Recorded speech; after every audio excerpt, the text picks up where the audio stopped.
Today, Laurie, we have a Canadian whiskey, but not a normal Canadian whiskey. This is an Irish-style Canadian whiskey from British Columbia, from the south of Vancouver Island. I think this could be a whiskey that changes our perceptions of an entire category. Because prior to this, and prior to reading up about this, your thoughts of Canadian whiskey, what? Crown Royal.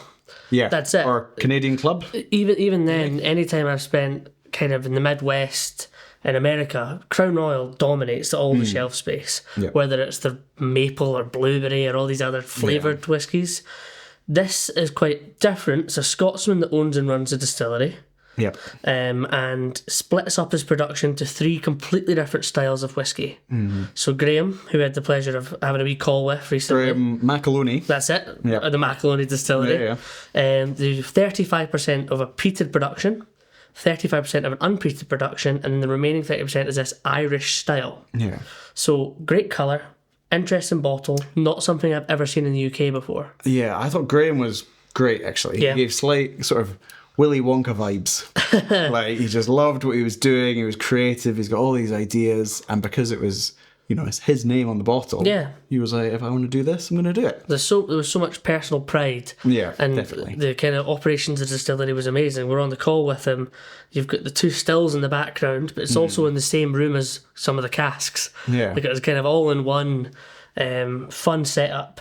Labels, I've got handwritten batches on them. This one here is some Kentucky bourbon casks, Oloroso, Pedro Jimenez, and Virgin Oak. Now, the bourbon and Oloroso make up over 85% of the cask build up here. Right. So then the Virgin Oak and the PX, just that little bit extra, that last 15%.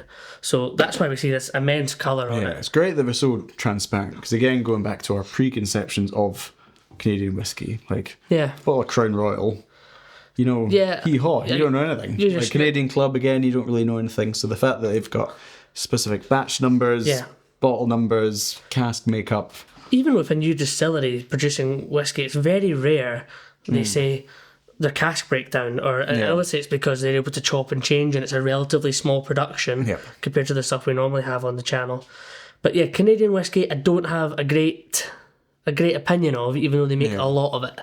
I didn't realise until our call with Graeme that Macaloney's is a Jim Swan distillery. Yeah. So Jim Swan was sort of a visionary of whiskey production. He was heavily involved with a whole bunch of distilleries. Particularly new distilleries, because he was the kind of godfather of the STR, wasn't he? He loved an STR. He did. Yeah. And so there's all these new distilleries going, okay, we can use this wood to give our young whiskey a relatively mature palate, which worked amazingly. King's Barnes is the example I always think of here. It was a massive success. Why Works as well, one of our favourites. They were kind of influenced by Jim Swan as well. And he gave a lot of his time to Graeme, clearly. As quite interesting. Let's get this open and see what we think, because neither of us have had anything. I from a distillery really before. hope this is good.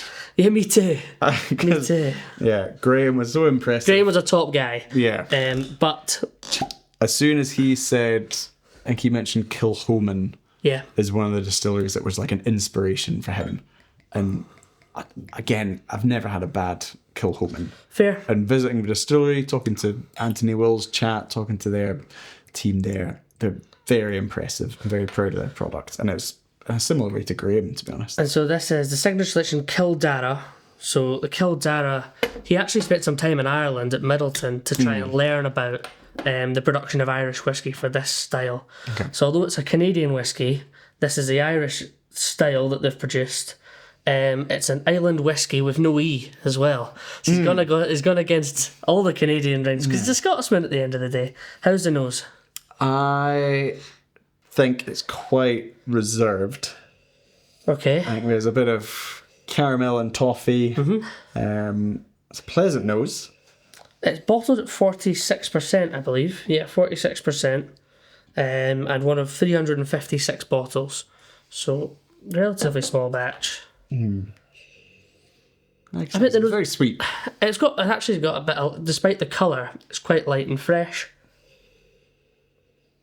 With some undertones of, okay, this could be quite rich and decadent at the same time. And they've won a huge amount of awards Macaloney. It was the best new make spirit in the world or something. Second best new make in the world. Second best new make in the world. Out in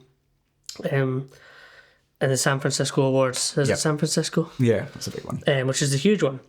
And so that means if you're a new distillery and you win something like that, how excited must you be about the future? The palate is light and fresh and sweet and quite simple. I quite like it, I think. I enjoy Irish whiskey.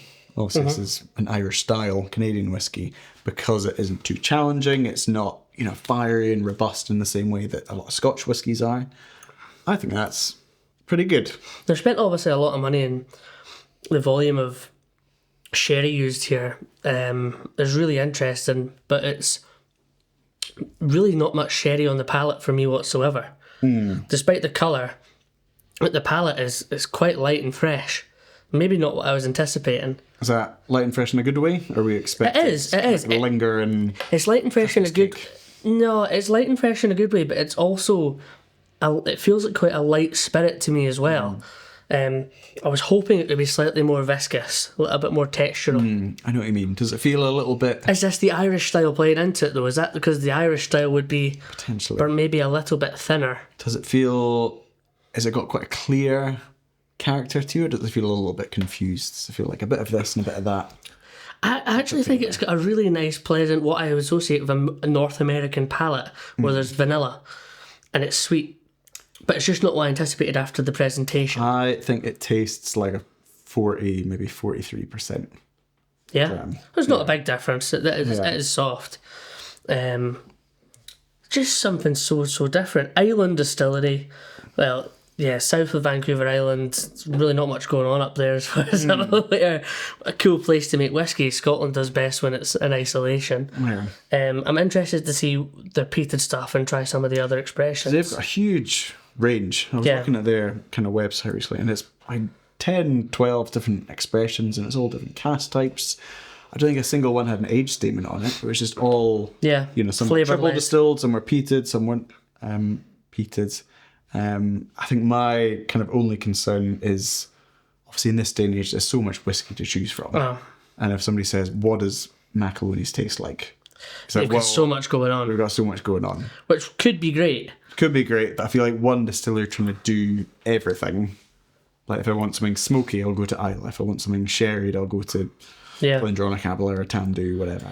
It'd be interesting to know if there's more distilleries in British Columbia, and obviously it's a big landmass, but near them who do something similar. Yeah. I think it's a really nice, light, fresh, sweet whiskey. I don't think it's overly complex. I don't really get all the sherry influence that I'm seeing. But it's a pleasure to try it, and it's something different. Hands down, the best Canadian whiskey I've ever had. You reckon? Yeah. That's a big compliment. Cheers. If you've enjoyed this video, don't forget to like and subscribe for more Bevvy content. We want to hear what you think, your best whiskey experiences, the whiskies you want us to try. It's a really exciting journey we're on, so make sure to join us. Download the Bevvy app on Google Play and App Store to keep track of your whiskey journey, connect with your whiskey friends, keep track of your favourites, anything you could ever want to do with whiskey, all in one place. It's the definitive whiskey companion.